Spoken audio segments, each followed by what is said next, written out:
Hi friends, welcome to my channel. So இன்னைக்கு நம்ம சேனல்ல என்ன டாபிக் பத்தி பார்க்க போறோம். So last topic வந்து fun facts about human body வந்து பேசியிருந்தேன். நீங்க அந்த வீடியோ பார்க்கல அப்படின்னா கீழே டிஸ்கிரிப்ஷன்ல கொடுத்திருக்கேன், மறக்காம போய் பாருங்க. இன்னைக்கு என்ன டாபிக் அப்படின்னு பாத்தீங்கன்னா 12 deadliest virus in the world. அதாவது இப்போ நம்ம இந்த COVID-19 prevalence இருக்கிற டைம்ல இந்த கொரோனா மாதிரி வந்து இன்னொரு வைரஸ் நம்ம பார்த்ததில்ல, அந்த மாதிரிலாம் சில பேசுறாங்க. பட் நம்ம உலகம் இந்த மாதிரி இதை விட கொடுமையான பல வைரஸ்களை பார்த்துருக்கு. அண்ட் அதையும் நம்ம ரொம்ப அழகா வந்து மீண்டு போராடி வெளில வந்திருக்கோம். ஸோ இந்த COVID-19லாம் வந்து நமக்கு இதெல்லாம் பார்க்கும்போது ஒண்ணுமே இல்லை, நம்ம இது வரைக்கும் கடந்து வந்த வைரஸை பார்த்தா. ஸோ ஃபர்ஸ்ட் என்ன அப்படின்னு பார்த்தீங்கன்னா வந்து மர்பர்க் வைரஸ். இந்த மர்பர்க் வைரஸ் அப்படிங்கிறது வந்து 1967 டைம்ல வந்துட்டு வந்த ஒரு வைரஸ். இது வந்து ஒரு ஸ்மால் அவுட் பிரேக் தான் கிரியேட் பண்ணுச்சு. இது வந்து ஜெர்மனியில இருக்கிற ஒரு லேப்ல வந்து ஒரு இன்ஃபெக்டட் மங்கி மூலமா வந்து டிரான்ஸ்மிட் ஆனதா வந்துட்டு எவிடன்சஸ் இருக்கு. அண்ட் இது வந்து எபோலா மாதிரியான சில சிம்டம்ஸை வந்து கொடுக்கறதா வந்து ரிப்போர்ட் பண்ணியிருக்காங்க. என்ன சிம்டம்ஸ் அப்படின்னு பார்த்தீங்கன்னா ஹெமரேஜிக் ஃபீவர். ஹெமரேஜிக் ஃபீவர் அப்படின்னா என்னன்னா, ஃபீவர்னா அவங்க எல்லாருக்குமே தெரியும், நம்மளுடைய பாடி டெம்பரேச்சர் வந்து இன்க்ரீஸ் ஆயிருக்கும். ஹெமரேஜிக் அப்படின்னா வந்து ப்ளீடிங், அதாவது நம்ம ரத்த குழாயின்னு சொல்றோம் பார்த்தீங்களா, பிளட் வெசல்ஸ், அது வந்துட்டு சரியா இல்லாம டேமேஜ் ஆகி ப்ளீட் ஆகும். ஸோ அதனால என்ன ஆகுதுன்னா, உள்ளுக்குள்ள உறுப்புகள் வந்துட்டு மல்டி ஆர்கன் ஃபெயிலியர் ஆகி அதனால வந்து இறந்து போகிறதுக்கான நிறைய வாய்ப்புகள் இருக்கிறதா வந்து இந்த மர்பர்க் வைரஸ்ல வந்து சொல்லியிருக்காங்க. அண்ட் அது பார்க்கறதுக்கு எபோலா மாதிரியே நிறைய சிம்டம்ஸ் இருந்ததா வந்து எஸ்டிமேட் பண்ணியிருக்காங்க. ஸோ அடுத்தது என்ன அப்படின்னு பார்த்தீங்கன்னா வந்து எபோலா வந்து இந்த மர்பர்க் வைரஸ் வந்து 10 வருஷம் கழிச்சு இந்த வைரஸ் வந்து வந்தது, அதாவது 1976ல.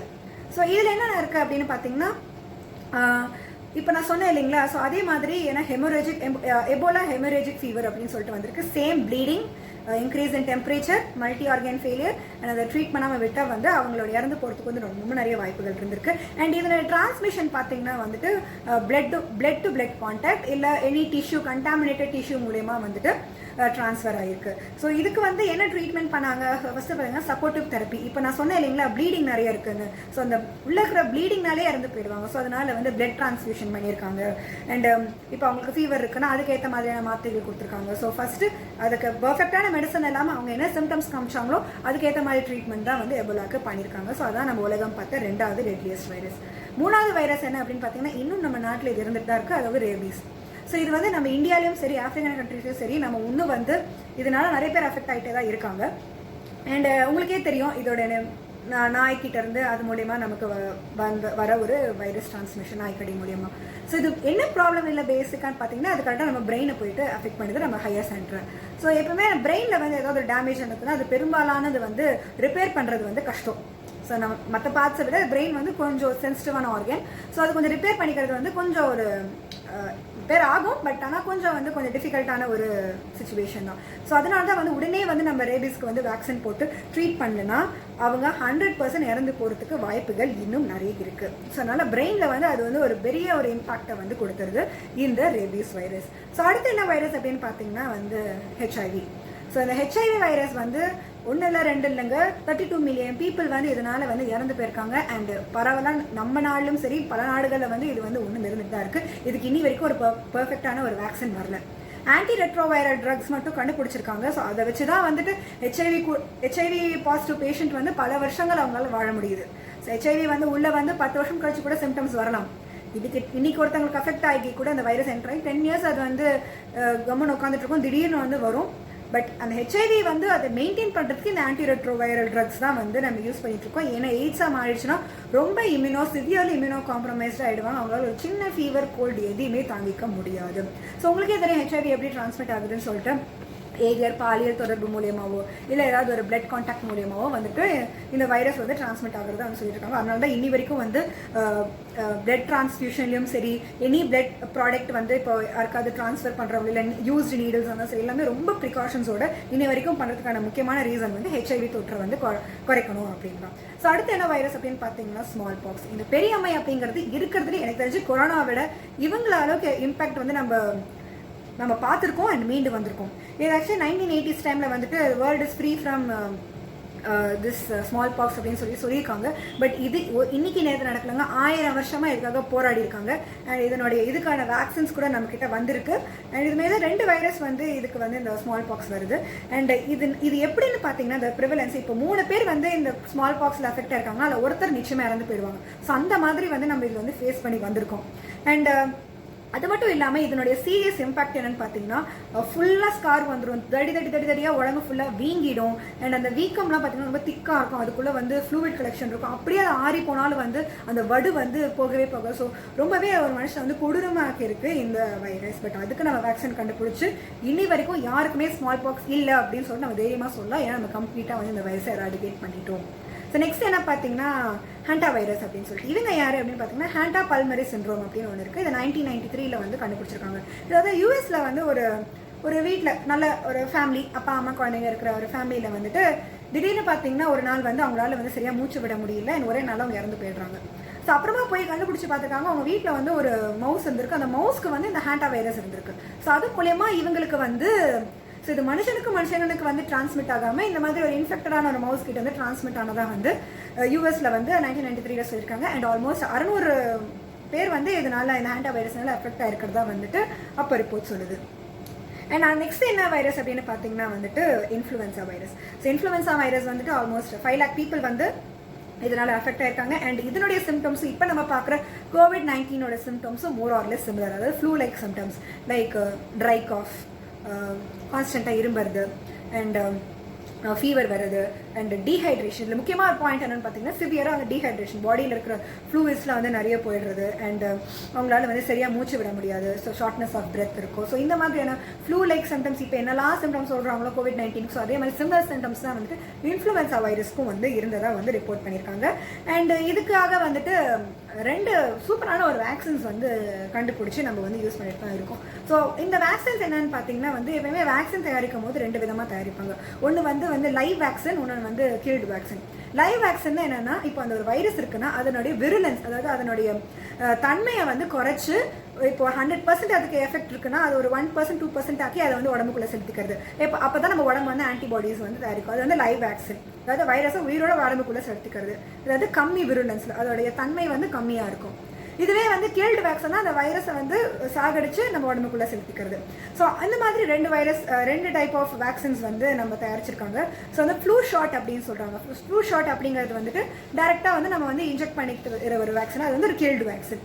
இன்னொரு வேக்சின் வந்து நேசல் ஸ்ப்ரே மூலியமா அது வந்து லைவ் வேக்சினாக வந்துட்டு இந்த இன்ஃப்ளூயன்சா வைரஸ்க்கு வந்து யூஸ் பண்ணிட்டு இருக்காங்க. அண்ட் ரொம்பவே எஃபெக்டிவாக இருக்கு. அடுத்தது என்ன அப்படின்னு பார்த்தீங்கன்னா வந்து டெங்கு. ஸோ டெங்குன்றது வந்து 1950s டைமில் வந்துட்டு பிலிப்பைன்ஸ் அண்ட் தாய்லாண்டில் வந்து இது வந்து ரொம்ப பரவலாக இருந்தது. அண்ட் நமக்கே தெரியும் கொசு மூலியமாக தான் அது வந்து ஒருத்தர்லேருந்து இன்னொருத்தருக்கு வந்து செங்னு சொல்லிட்டு எடுத்துன்னு போயிட்டு இருக்கு. அண்ட் இது வந்து WHO வந்து ஒரு 50 to 100 மில்லியன் பீப்புள் வந்து இதனால வந்து அஃபெக்ட் ஆகிட்டு இருக்காங்கன்னு சொல்லியிருக்காங்க. ஸோ அதனால தான் வந்துட்டு இதனுடைய சிம்டம்ஸ் பார்த்தீங்கன்னா எபோலா மாதிரியே இருக்கும். ஸோ எபோலாவில் வந்து நான் ஒரு ஃபீவர் சொன்னேன், கேட்டிருப்பீங்க, ஹெமரோஜிக் ஃபீவர் அப்படின்னு சொல்லியிருப்பேன். ஸோ இங்கேயும் வந்து அதே மாதிரி டெங்கு ஹெமரோஜிக் ஃபீவர், அதாவது டெங்கு அஃபெக்ட் ஆகி பாடி டெம்பரேச்சர் இன்க்ரீஸ் ஆகி உள்ள வந்து ப்ளீடிங் நடக்குது. ஸோ இந்த மாதிரியான ஒரு டெங்கு சிம்டம்ஸ் இருந்துச்சுன்னா அவங்க இறந்து போகிறதுக்கு 20% வாய்ப்பு இருக்குது. ஸோ நார்மலாக டெங்குவோடைய மோர்டாலிட்டி ரேட் பார்த்தீங்கன்னா வந்து 2.5%, அதாவது கொரோனா விட வந்து மைல்டாக அதிகம். ஸோ கொரோனா அதை விட கம்மி. ஸோ அந்த மாதிரியான சிம்டம்ஸ் இருந்தனால வந்து 2019 வந்துட்டு US food and drug administration வந்து 9 to 16 இயர்ஸ் வரைக்கும் வந்து ஒரு வேக்சின் கண்டுபிடிச்சி இது வந்து கொடுக்கலாம் டெங்குக்கு, இது வந்து ப்ரிவென்ட் பண்ணும் அப்படின்னு சொல்லியிருக்காங்க. பட் இது இன்னும் பல கண்ட்ரிகளில் வந்து ஒன்றும் வந்து அப்ரூவ் பண்ணலை, இன்னும் ட்ரையல்ஸில் போயிட்டு தான் இருக்குது. ஸோ நெக்ஸ்ட் என்ன வைரஸ் அப்படின்னு பார்த்தீங்கன்னா வந்து ரோட்டா வைரஸ். இந்த ரோட்டா வைரஸ் அப்படிங்கிறது வந்து 2 வேக்சின்ஸ் வந்து ஆல்ரெடி கண்டுபிடிச்சிட்டாங்க. இது மோஸ்ட்டாக குழந்தைங்களை அஃபெக்ட் பண்ணுது. இதோட ரூட் எப்படி அப்படின்னு பார்த்தீங்கன்னா வந்து ஃபீகோ ஓரல் ரூட் அப்படின்னு சொல்லுவாங்க. அதாவது கண்டாமினேட்டட் ஃபுட்டோ, அதாவது நம்மளுடைய மனித கழிவுகள் கலந்த ஒரு கண்டாமினேட்டட் ஃபுட்டோ இல்லை வாட்டரோ நம்ம சாப்பிட்றது மூலயமா வயிற்றுக்குள்ளே போய் சிவியர் டயரியா வந்து அந்த குழந்தைங்களை அஃபெக்ட் ஆகி இதனால கூட வந்து ஆல்மோஸ்ட் ஒரு 2008 வந்து ஒரு 4 lakh குழந்தைங்க வந்து இதனால வந்து 5 வயசுக்குள்ள வந்து இறந்து போயிருக்கிறதா கூட வந்து ரிப்போர்ட்ல வந்து சொல்லியிருக்காங்க இந்த ரோட்டா வைரஸ்க்கு. பட் அதை தடுக்கிறதுக்கு வந்து வேக்சினேஷன்ஸ் வந்துருச்சு. நெக்ஸ்ட் என்ன வைரஸ் அப்படின்னு பார்த்தீங்கன்னா சார்ஸ். இந்த சார்ஸ் வைரஸ் தெரியாதவங்க யாருமே இருக்க மாட்டாங்க. ஸோ இந்த சார்ஸுக்கும் இன்ஃப்ளூயன்சா வைரஸோட சிம்டம்ஸ்க்கும் பெரும்பாலான சிம்டம்ஸ் வந்து ஒரே மாதிரி தான் இருக்கு. So like fever, body chills, shortness of breath, கடைசியாக வந்து நிமோனியா லைக் சிம்டம்ஸ். இங்கே நிமோனியா லைக் சிம்டம்ஸ் என்ன ஆகுதுன்னா லங்ஸ் வந்து கம்ப்ளீட்டாக வந்து இன்ஃப்ளேம் ஆகிடுது. அண்ட் உள்ளுக்குள்ளே பஸ் கலெக்ஷன் இருக்குது.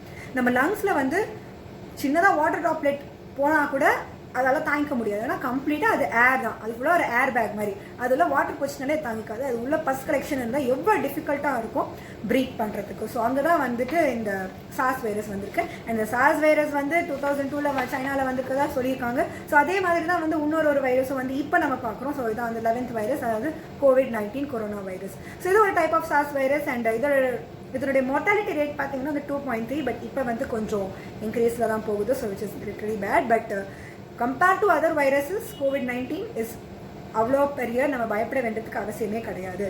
ஃபர்ஸ்ட் WHO என்ன சொன்னாங்க அப்படின்னு பார்த்தீங்கன்னா வந்துட்டு ரொம்ப வந்து இம்யூனோ காம்ப்ரமைஸ்டாக இருக்கிறவங்க, ஆர்கன் டிரான்ஸ்பிளான்ட் பண்ணவங்க, வயசானவங்க, சின்ன குழந்தைங்க, ப்ரெக்னென்ட் விமன், ஸோ அந்த மாதிரி இருக்கிறவங்களுக்கு தான் வந்துட்டு இந்த COVID-19 வந்து ஸ்ப்ரெட் வந்து ரொம்ப ஈஸியாக வந்து அஃபெக்ட் ஆகிடுவாங்க அப்படின்னு சொல்கிறாங்க. பட் இன்னைக்கு இப்போ இருக்கிற ஸ்டாட்டிஸ்டிக்கல் டேட்டா பார்த்தீங்கன்னா வயசு வித்தியாசம் பார்க்காம இந்த வைரஸ் வந்து அஃபெக்ட் ஆகுது. ஸோ அதனால இப்போ நம்ம ப்ரிகாஷனாக இருக்க வேண்டியது முக்கியமான விஷயம். ஏன்னா இது வரைக்கும் நம்ம பார்த்த பெரும்பாலான வைரஸுங்களுக்கு வந்துட்டு வேக்சினேஷன் கண்டுபிடிச்சிட்டோம், இதுக்கும் கண்டுபிடிச்சாச்சு. ஸோ ட்ரையலில் இருக்கு, எப்படியும் வந்து இந்த வருஷம் எண்டுக்குள்ளே நம்மக்கிட்ட கிடச்சிடும். ஸோ அது வரைக்குமாவது நம்ம வந்து ப்ரிகாஷனாக இருக்க வேண்டியது முக்கியம். ஏன்னா இதுக்கு ப்ராப்பரான மெடிக்கேஷனோ எதுவுமே கிடையாது, சிம்டமேட்டிக் ட்ரீட்மெண்ட் தான். நீங்கள் என்ன சிம்டம் சொல்கிறீங்களோ அதே தான் பண்ணுறாங்க. ஸோ நம்ம இம்யூனிட்டி மட்டும்தான் வந்து இந்த மாதிரியான சுச்சுவேஷனை நம்ம காப்பாற்றும். ஸோ தேவையில்லாமல் போய் நம்ம எக்ஸ்போஸ் ஆகாமல் இருக்கிறது வந்து நமக்கு நல்லது. ஸோ இப்போதைக்கு நமக்கு வேறு எந்த சாய்ஸும் இல்லை. ஸோ நமக்கு இருக்கிற ஒரே ஒரு வெப்பன் வந்து சோஷியல் டிஸ்டன்சிங் அண்டு நம்மளுடைய ஆல் சானிட்டரி விஷயம் எல்லாமே. ஸோ இந்த கடைசியாக வந்து இந்த ஒரு MERS வைரஸ் அப்படின்னு ஒன்று இருக்குது. So Middle East respiratory syndrome, இது வந்து சவுதி அரேபியாலையும் சவுத் கொரியாலையும் வந்துட்டு 2012-2015 டைமில் வந்து வந்ததாக சொல்கிறாங்க. இது எப்படின்னா வந்து சேம் ஃபேமிலி. இந்த சார்ஸ் அப்படிங்கிறவங்க வந்து உலகம் ஃபுல்லாக பரப்பி விட்டுருவாங்க. ஆல்மோஸ்ட் 26 கண்ட்ரீஸ் கிட்ட வந்துட்டு ஃபர்ஸ்ட் சார்ஸ் வந்து வந்துச்சு. ஸோ இப்பயும் வந்து COVID-19 வந்து அதே மாதிரி பெரும்பாலான கண்ட்ரீஸ்க்கு ஸ்ப்ரெட் ஆச்சு. ஸோ அதே மாதிரி இவங்க வந்து பெரும்பாலும் ஸ்ப்ரெட் ஆகணும்னாலும் இது 2 கண்ட்ரியில் இருந்திருக்காங்க. ஸோ ஃபர்ஸ்ட் இவங்க என்ன சொல்கிறாங்கன்னா கொரோனா வைரஸ் மாதிரியே பேட் மூலயமா வந்து ஒரு அனிமல் மூலயமா வந்து, ஸோ இவங்க சொல்கிற அனிமல் வந்து இங்கே வந்து கேமல். ஸோ பேட்ஸ்லேருந்து கேமலுக்கு வந்துருக்கு, கேமல்லேருந்து நமக்கு வந்திருக்கிறதா வந்துட்டு இவங்களுடைய ரிப்போர்ட் படி சொல்லுது. So same symptoms like COVID-19.